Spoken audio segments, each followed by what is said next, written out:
Here's how to change the front differential oil on the 2024 Tacoma.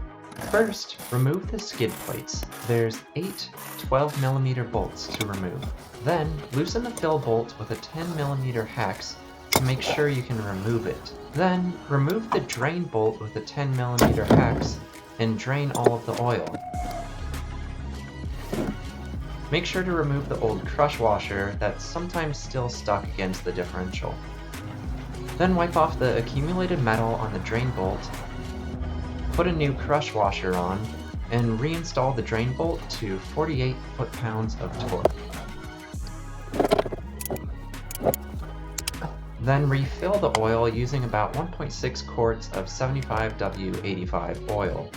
The 1 quart squeeze containers fit, but it's a little tight.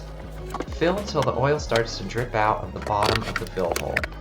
Then make sure you removed the old crush washer and put on a new crush washer on the fill bolt, and reinstall the fill bolt to 29 foot-pounds of torque. Finally, reinstall the skid plates and get back out there.